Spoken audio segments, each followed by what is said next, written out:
وہ انسان نہیں۔ اسے دیکھ کر فوجیں بھاگ جاتی ہیں۔ شاہی استبل میں جہاں شاہی خاندان اور سالاروں کے گھوڑے ہوتے تھے گہما گہمی بڑھ گئی تھی۔ سائسوں کو حکم ملا تھا کہ گھوڑے میں ذرا سا بھی نقص کمزوری دیکھیں تو اسے ٹھیک کریں یا اسے الگ کر دیں۔ بہن جازویے کی بیٹی اس طرح ہر طرف پھدکتی پھر رہی تھی جس طرح عید کا چاند دیکھ کر نئے کپڑوں کی خوشی میں ناچتے کودتے ہیں۔ وہ استبل میں گئی۔ وہاں اس کے باپ کے گھوڑوں کے ساتھ اس کا اپنا گھوڑا بھی تھا جو باپ نے اسے تحفے کے طور پر دیا تھا۔ میرے گھوڑے کا بہت سارا خیال رکھنا، اس نے اپنے خاندان کے سائز سے کہا۔ ایک ادھیڑ عمر سائیں جو 3-4 مہینے پہلے اس استبل میں آیا تھا دوڑا آیا اور لڑکی سے پوچھا کہ اپنی فوج کہیں جا رہی ہے یا مدینہ کے لشکر کے حملے کا خطرہ ہے؟ اب تم مدینہ والوں کی لاشیں دیکھو گے، لڑکی نے کہا۔ باقی گھوڑوں کے سائز بھی اس کے ارد گرد اکٹھے ہو گئے تھے، وہ بھی تازہ خبر سننا چاہتے تھے۔ لڑکی نے انہیں بتایا کہ خالد تھوڑی سی فوج پیچھے چھوڑ کر زیادہ تر فوج اپنے ساتھ لے گیا ہے اور وہ عراق سے دور نکل گیا ہے۔ یہ تمام تر علاقہ جو خالد نے فارس والوں سے چھینا تھا عراق تھا۔ لڑکی نے سائسوں کو بتایا کہ اب اپنی فوج پہلے عین التمر پر پھر دوسرے شہروں پر حملے کر کے انہیں دوبارہ اپنے قبضے میں لے گی۔ اگر خالد واپس آیا بھی تو اسے اپنی شکست اور موت کے سوا کچھ نہیں ملے گا۔ اسے زندہ پکڑا جائے گا؟ ادھیڑ عمر سائیں نے مسرور سے لہجے میں پوچھا۔ زندہ مردہ؟ بہمن کی بیٹی نے کہا۔ الف سے مدعا لایا جائے گا۔ اگر زندہ ہوا تو تم اس کا سر قلم ہوتا دیکھو گے۔ 3-4 روز گزرے تو یہ ادھیڑ عمر سائیں لاپتہ ہو گیا۔ اسے سب عیسائی عرب سمجھتے تھے، ہنس مکھ اور ملنسار آدمی تھا۔ صرف ایک سائیں نے اس کے متعلق بتایا تھا کہ وہ کہتا تھا کہ وہ اپنے قبیلے میں واپس جانا چاہتا ہے جہاں وہ قبیلے کی فوج میں شامل ہو کر مسلمانوں کے خلاف لڑے گا۔ وہ اپنے خاندان کے ان مقتولین کا انتقام لینا چاہتا تھا جو 2 جنگوں میں مسلمانوں کے ہاتھوں مارے گئے تھے۔ جس وقت شاہی استبل میں اس سائیں کی غیر حاضری کے متعلق باتیں ہو رہی تھیں اس وقت وہ مدعے سے دور نکل گیا تھا۔ مدعے سے وہ شام کو نکلا تھا جب شہر کے دروازے ابھی کھلے تھے۔ اس کے پاس اپنا گھوڑا تھا۔ کسی کو بھی نہیں معلوم تھا کہ وہ عیسائی نہیں مسلمان تھا اور وہ اسی علاقے کا رہنے والا تھا جس پر ایران کے آتش پرستوں کا قبضہ رہا تھا۔ وہ مسن ابن حارثہ کا چھاپا مار جاسوس تھا۔ اس نے مدعے میں جا کر شاہی استبل کی نوکری حاصل کر لی تھی۔ بہمن جازویے کی بیٹی سے اس نے عراق سے خالد اور ان کے لشکر کی روانگی اور مدعے کے سالاروں کے عزائم کی تفصیل سنی تو وہ اسی شام مدعے سے نکل آیا۔ یہ اطلاع بہت قیمتی تھی۔ سورج نے غروب ہو کر جب اس کے اور مدعے کی شہر پناہ کے درمیان سیاہ پردہ ڈال دیا تو اس مسلمان جاسوس نے گھوڑے کو الفاڑے لگا دی۔ اس کی منزل انبار تھی جہاں تک وہ اڑ کر پہنچنے کی کوشش میں تھا۔ جہاں گھوڑا تھکتا محسوس ہوتا وہ اس کی رفتار کم کر دیتا۔ صرف ایک جگہ اس نے گھوڑے کو پانی پلایا۔ اگلے روز کا سورج افق سے اٹھایا تھا جب وہ انبار میں داخل ہوا اور کچھ دیر بعد وہ سالار زبرقان بن بدر کے پاس بیٹھا ہوا تھا۔ وہ ہانپ رہا تھا۔ اس نے ہانپتے ہوئے سنایا کہ مدعے میں کیا ہو رہا ہے؟ میں اسی روز آ جاتا جس روز مجھے بہمن کی بیٹی سے یہ خبر ملی تھی، اس نے سالار زبرقان سے کہا۔ لیکن میں وہاں 3 دن یہ دیکھنے کے لیے رکا رہا کہ دشمن کیا کیا تار کر رہا ہے اور وہ سب سے پہلے کہاں حملہ کرے گا۔ اس جاسوس نے جسے تاریخ نے ایک جاسوس لکھا ہے مدینہ کی فوج کے سالار زبرقان بن بدر کو جو تفصیلی رپورٹ دی وہ تاریخ کا حصہ ہے اور تقریباً ہر مورخ نے بیان کیا ہے۔ خالد جب عین التمر سے اعاز بن غنم کی مدد کے لیے دوم الجندل کے لیے روانہ ہوئے تو عین التمر سے ایک عیسائی عرب نے مدعے اطلاع بھیج دی کہ خالد عراق سے چلے گئے ہیں۔ ان کی منزل دومتہ الجندل بتائی گئی۔ اس سے مدعے کے تجربہ کار سالار بہمن جازویے نے یہ رائے قائم کی کہ مسلمان تخت و تاراج اور لوٹ مار کرنے آئے تھے اور اپنے کچھ دستے برائے نام قبضہ برقرار رکھنے کے لیے پیچھے چھوڑ کر چلے گئے اور یہ دستے ذرا سے دباؤ سے بھاگ اٹھیں گے۔ اس زمانے میں اکثر یوں ہوتا تھا کہ کوئی بادشاہ بہت بڑی فوج تیار کر کے طوفان کی مانند یک کے بعد دیگرے کئی ملکوں پر چڑھائی کرتا اور قتل عام اور لوٹ مار کرتا اپنے پیچھے کھنڈر اور لاشوں کے انبار چھوڑ جاتا تھا۔ وہ کسی بھی ملک پر مستقل طور پر قبضہ نہیں کرتا تھا۔ مدعے کے محل میں خالد کے کوچ کے متعلق یہی رائے قائم کی گئی، لیکن خالد نے عراق میں فارس کے جو مقبوضہ شہر اور بڑے قلعے فتح کیے تھے وہاں وہ ایک ایک سالار اور کچھ دستے چھوڑ گئے تھے۔ یہ صورتحال قصر کے سالاروں کو کچھ پریشان کر رہی تھی۔ فوج کو مدعے سے نکالو اور حملے پر حملہ کرو۔ قصر کے دربار سے حکم جاری ہوا، ہم تیار ہیں۔ شیرزاد نے کہا، جو حاکم سابات تھا اور انبار سے مسلمانوں سے شکست کھا کر بھاگا تھا، ہم بالکل تیار ہیں۔ مارا بن بہرام نے کہا، جو عین التمر کا بھگوڑا تھا مگر لشکر تیار نہیں۔ بہمن جازویے نے کہا، جو تجربہ کار سالار تھا، شکست تو اس نے بھی کھائی تھی لیکن اس نے کچھ تجربہ حاصل کیا تھا۔ کیا کہہ رہے ہو بہمن؟ قصر کے اس وقت کے جانشین نے کہا، جی کیا ہم نے اس لشکر کو اس لیے پالا تھا کہ شکست کھا کر ہمارے پاس بھاگ آئے اور ہم ان سپاہیوں اور کمانداروں کو سانڈوں کی طرح پالتے رہیں؟ اگر ان سپاہیوں اور کمانداروں کو سزا دینی ہے تو آج ہی کوچ کا حکم دے دیں۔ بہن جازویے نے کہا، اپنے لشکر کی حالت مجھ سے سنیں۔ اس نے اپنے لشکر کی جو کیفیت بیان کی وہ مورخوں اور بعد کے جنگی مبصروں کے الفاظ میں یوں تھی کہ فارس کی اس جنگی طاقت کے پرانے اور تجربہ کار سپاہیوں کی بیشتر نفری مسلمانوں کے ہاتھوں 4-5 جنگوں میں ماری جا چکی تھی، یا جسمانی لحاظ سے معذور بلکہ اپاہج ہو گئی تھی۔ خاصی تعداد جنگی قیدی تھی اور لشکر کے جو سپاہی اور ان کے کمانڈر بچ گئے تھے وہ ذہنی معذور نظر آتے تھے۔ 3 الفاظ مدینہ، خالد بن ولید اور مسلمان ان کے لیے خوف کا باعث بن گئے تھے۔ وہ فوری طور پر میدان جنگ میں جانے اور لڑنے کے قابل نہیں رہے تھے۔ ان کا جوش اور جذبہ باری طرح مجروح ہوا تھا۔ گھوڑوں کی بھی کمی واقع ہو گئی تھی۔ بہن جازویے نے دربان خاص میں بتایا کہ جو عیسائی قبیلے ان کے اتحادی بن کر لڑے تھے ان کی بھی یہی کیفیت ہے۔ مارا بن بہرام نے انہیں عین التمر میں جو دھوکہ دیا تھا اس کی وجہ سے وہ فارس والوں کے ساتھ ملنے سے انکار کر سکتے تھے، پھر بھی انہیں ساتھ مل لیا جائے گا۔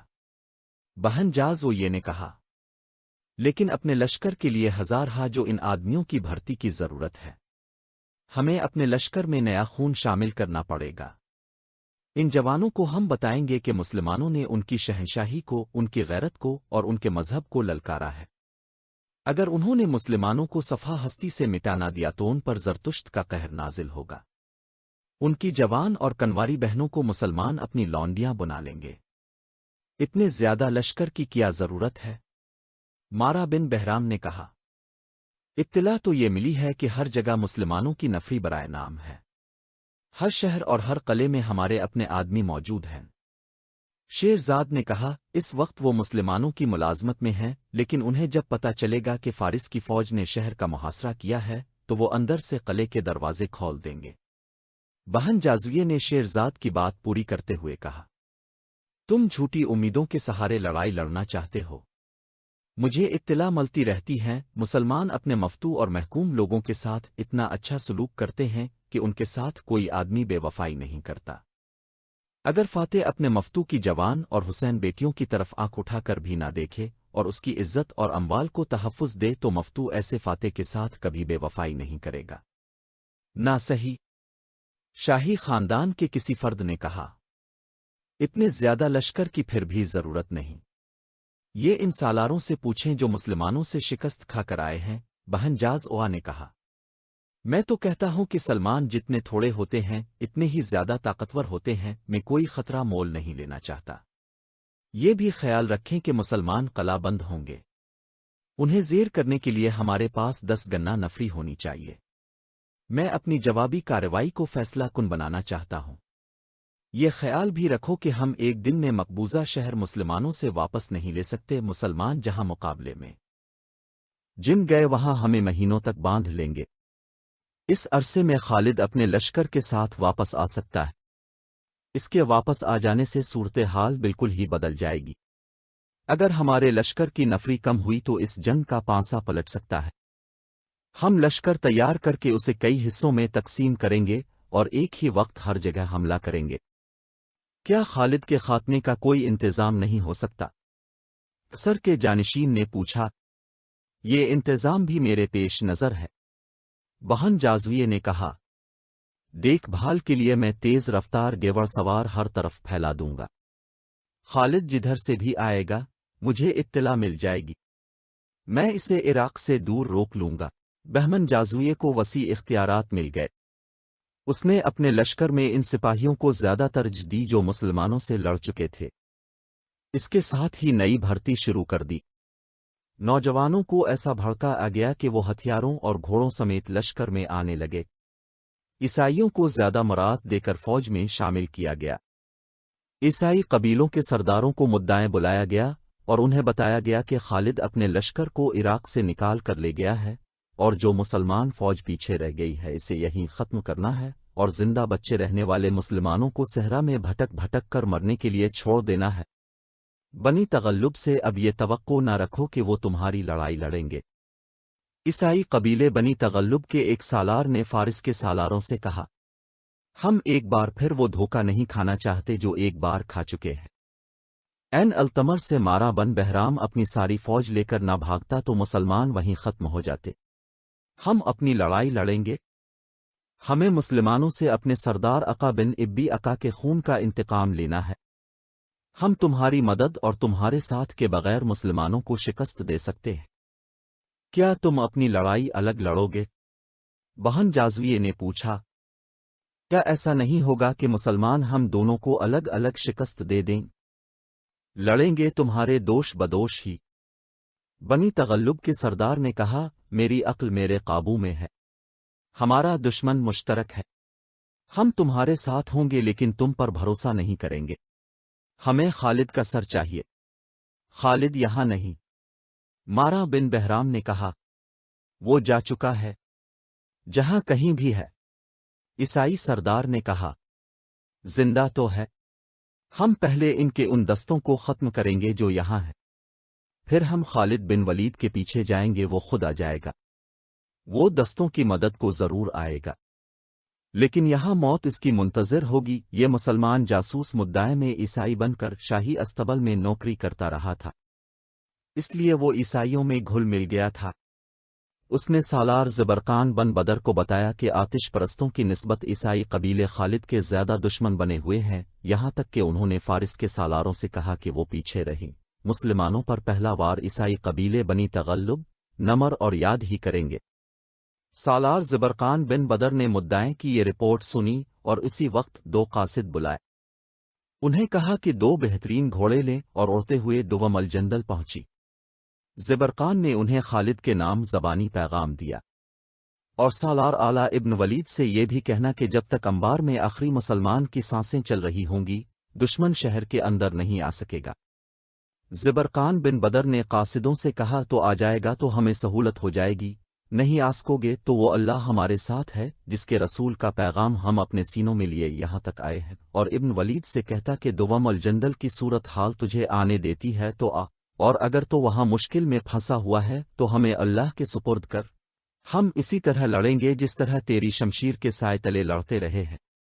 ان قاصدوں کو روانہ کر کے سالار زبرقان نے چند ایک اور قاصدوں کو بلایا اور ہر ایک کو اس کی منزل بتائی۔ ان قاصدوں کو ان شہروں میں جانا اور وہاں کے سالاروں کو بتانا تھا کہ خالد کی غیر حاضری سے آتش پرستوں نے کیا تاثر لیا ہے اور وہ حملے کی تیاری کر رہے ہیں۔ پیغام میں زبرقان نے یہ بھی کہا کہ اس نے دوم الجندل کو قاصد بھیج دیا ہے، اگر وہاں سے مدد نہیں آئی تو ہم ایک دوسرے کی مدد کو پہنچنے کی کوشش کریں گے۔ مسلمانوں کے لیے بڑی خطرناک صورت حال پیدا ہو گئی تھی۔ دشمن کے مقابلے میں نفری پہلے ہی تھوڑی تھی، وہ بھی بکھری ہوئی تھی۔ اس صورت میں کہ دشمن بیک وقت تمام ان شہروں کو جن پر مسلمانوں کا قبضہ تھا محاصرے میں لے لیتا تو مسلمان ایک دوسرے کی مدد کو نہیں پہنچ سکتے تھے۔ دونوں طرف بے پناہ سرگرمی شروع ہو گئی۔ عیسائی قبیلوں کے سرداروں نے بستی بستی جا کر لوگوں کو اکٹھا کرنا شروع کر دیا۔ وہ ان چھوٹے چھوٹے قبیلوں کو بھی اپنے ساتھ ملا رہے تھے جو عیسائی نہیں تھے، وہ بت پرست تھے۔ عیسائیوں کی جوان لڑکیاں بھی غیر مسلم بستیوں میں چلی گئیں۔ وہ عورتوں کو مسلمانوں کے خلاف بھڑکاتی تھیں کہ وہ اپنے مردوں کو، جو ان بھائیوں اور بیٹیوں کو باہر نکالیں ورنہ تمام جوان لڑکیوں کو مسلمان اپنے ساتھ لے جا کر لونڈیاں بنا لیں گے۔ ایسے نعرے بھی ان لڑکیوں نے لگائے کہ ہم مسلمانوں کی لونڈیاں بننے جا رہی ہیں۔ اور دوسرا نعرہ جو بستی میں لگ رہا تھا وہ یہ تھا، اپنے مقتولوں کے انتظام کا وقت آ گیا ہے، باہر آؤ، انتقام لو۔ الفادر مدعے میں فارس کے لشکر کی تعداد بڑی تیزی سے بڑھتی جا رہی تھی۔ اب لشکر میں شامل ہونے والوں میں زیادہ تعداد نوجوانوں کی تھی جو جوش سے پھٹے جا رہے تھے۔ انہیں نان جنگ میں لڑنے کی تربیت دی جا رہی تھی۔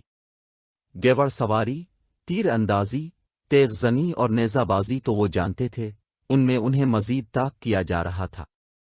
بہن جاز و یہ تو جیسے پاگل ہوا جا رہا تھا۔ وہ خود مشقوں کی تربیت اور مشقوں کی نگرانی کرتا تھا۔ اس کے ساتھی سالار اسے کہتے تھے کہ حملہ جلدی ہونا چاہیے، لیکن وہ نہیں مانتا تھا۔ کہتا تھا کہ خالد واپس نہیں آئے گا۔ اگر اسے واپس آنا ہی ہوا تو وہ لشکر کے ساتھ اس وقت یہاں پہنچے گا جب عراق کی زمین پر کھڑا ہونے کے لیے اسے ایک بالشت بھر بھی زمین نہیں ملے گی۔ مسلمان جن شہروں پر قابض تھے وہاں کی سرگرمی اپنی نوعیت کی تھی۔ ہر شہر میں مسلمانوں کی تعداد بہت تھوڑی تھی، انہوں نے کم تعداد سے قلعوں کے دفاع کی مشقیں شروع کر دی تھیں۔ لاکھوں کے حساب سے تیر اور پھینکنے والے برچھے تیار ہو رہے تھے۔ سالاروں نے مجاہدین کا ایک چھاپا مار جیش تیار کر لیا تھا۔ انہیں زیادہ وقت قلعوں کے باہر گزارنا اور عام راستوں سے دور رہنا تھا۔ ان کا کام یہ تھا کہ دشمن شہر کا محاصرہ کر لے تو عقب سے اس پر ضرب لگاؤ اور بھاگو کے اصول پر چھاپے اور شبخون مارتے رہے۔ خالد کی غیر حاضری میں سالار عاصم بن عمرو کے بھائی قاقا بن عمرو مفتوحہ علاقوں میں مختلف شہروں میں مقیم دستوں کے سالار تھے۔ اس کا ہیڈ کوارٹر ہرا میں تھا۔ اس کی ذمہ داری صرف ہرا کے دفاع تک محدود نہیں تھی۔ عراق کے تمام تر مفتوحہ علاقے کا دفاع اس کی ذمہ داری میں تھا۔ اس نے اس علاقے میں بکھرے ہوئے تمام سالاروں کو ہدایات بھیج دی تھیں۔ اس نے سب کو زور دے کر کہا تھا کہ دوم الجندل سے خالد اور اپنے لشکر کے انتظار میں نہ بیٹھے رہیں، اپنے اللہ پر بھروسہ رکھیں اور یہ سمجھ کر لڑنے کی تیاری کریں کہ ان کی مدد کو کوئی نہیں آئے گا۔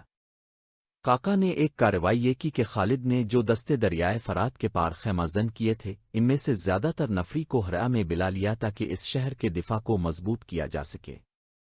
قاقا کا اپنا جاسوسی نظام تھا۔ اس کے ذریعے قاقا کو اطلاع ملی کہ فارس کا لشکر کہاں کہاں جمع ہوگا۔ یہ دو جگہیں تھیں، ایک خزد اور دوسری خنفس۔ یہ دونوں مقام انبار اور عین التمر کے درمیان تھے۔ قاقا نے اپنے ایک دستے کو ہست کو اور دوسرے کو خنفس اس ہدایت کے ساتھ بھیج دیا کہ فارس کی فوج وہاں آئے تو اس پر نظر رکھیں، اور فوج کسی طرف پیش قدمی کرے تو اس پر چھاپے ماریں اور اس پیش قدمی میں رکاوٹ ڈالتے رہیں، شبخون بھی ماریں۔ یہ دونوں دستے جب ان مقامات پر پہنچے تو دونوں جگہوں پر فارس کے ہر اول دستے آئے ہوئے تھے۔ وہ جو خیمے گاڑ رہے تھے ان سے پتہ چلتا تھا کہ یہ خیمے کسی بہت بڑے لشکر کے لیے گاڑے جا رہے ہیں۔ مسلمان دستوں نے ان کے سامنے اسی انداز سے خیمے گاڑنے شروع کر دیے جیسے وہ بھی بہت بڑے لشکر کا ہر اول ہوں۔ ادھر یہ تیاریاں ہو رہی تھیں۔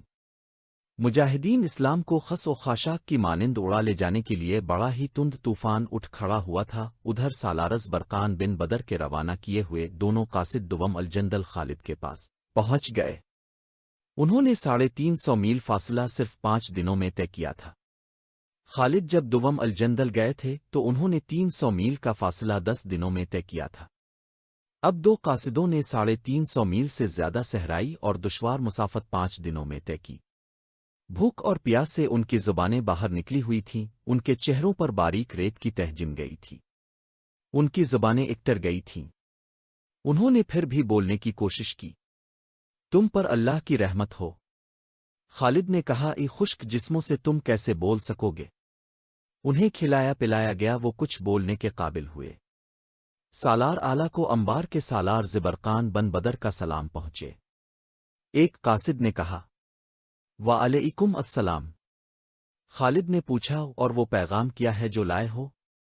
مدعے میں بہت بڑا لشکر تیار ہو رہا ہے۔ قاصد نے کہا، اور ایک لشکر عیسائیوں کا تیار ہو رہا ہے۔ وہ کہتے ہیں ابن ولید ان کے علاقوں سے چلا گیا ہے، اور وہ تھوڑے سے جو دستے چھوڑ گیا ہے انہیں ایک ہی حملے میں ختم کر کے اپنے علاقے واپس لیں گے۔ دونوں قاصدوں نے خالد کو تمام تر تفصیل بتائی اور کہا کہ خالد کے دوم الجندل کے حالات اجازت نہ دیں تو نہ آئیں۔ دستے جو فارس کی شہنشاہی کے علاقے میں ہیں وہ اسی طرح لڑیں گے جس طرح خالد کی قیادت میں لڑے تھے۔ خالد دوم الجندل پر قبضہ مکمل کر چکے تھے۔